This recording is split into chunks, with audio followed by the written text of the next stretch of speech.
अगं आज तरी हेल्थ चेकअप करून घे. तो मागे लागला. मला काय धाड भरली, मला वेळच नाही असं म्हणत ती टाळू लागली. तिने पाहिलं, साक्षात यमराज समोर उभे होते. तिला वाटलं बहुरूपी असेल. तिने जोरात हकललं, ए बाबा, कशाला आलायस तू सकाळी सकाळी?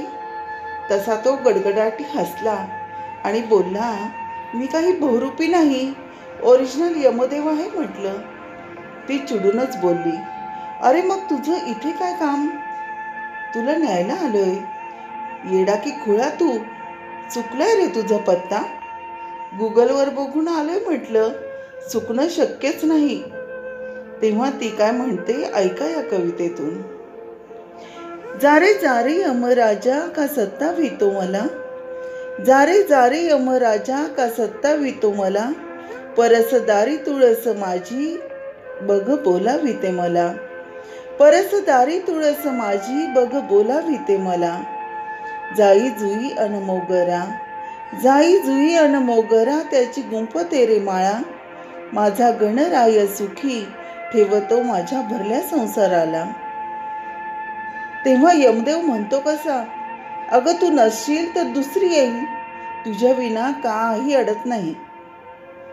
पोरं शाळेला उठली, पोरं शाळेला उठली त्यांना लागते माऊली, पोरं शाळेला उठली त्यांना लागते माऊली, कोण करील माझ्या विना माझ्या पोरांची सावली. माय माऊली बाजेवर, माय माऊली बाजेवर तिला काठीचा आधार, सासरे आहेत तालेवार त्यांना वाटे माझाच आधार, सासरे आहेत तालेवार त्यांना वाटे माझाच आधार.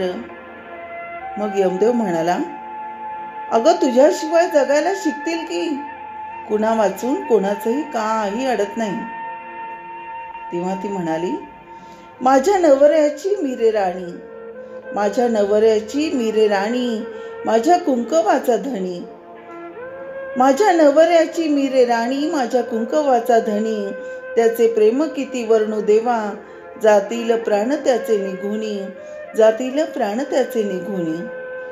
घर माझे भरले गोकुळ, घर माझे भरले गोकुळ तेथे वसे माझा प्राण, घर माझे भरले गोकुळ तेथे वसे माझे प्राण, तुला कसे सांगू देवा भरल्या संसाराचा मान, तुला कसे सांगू देवा भरल्या संसाराचा मान. काही सांगू नकोस, जायला तयार हो, भरले दिवस तुझे, आता यायला तयार हो.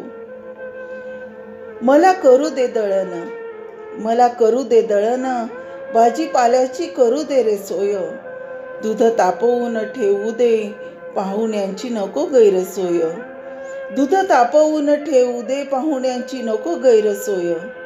मुलांना आणू दे रे माय, मुलांना आणू दे रे माय, त्यांना लागू दे रे सय, भरल्या कुंकवाची माझ्या ताटातूट होऊ जाय, भरल्या कुंकवाची माझ्या ताटातूट होऊ जाय.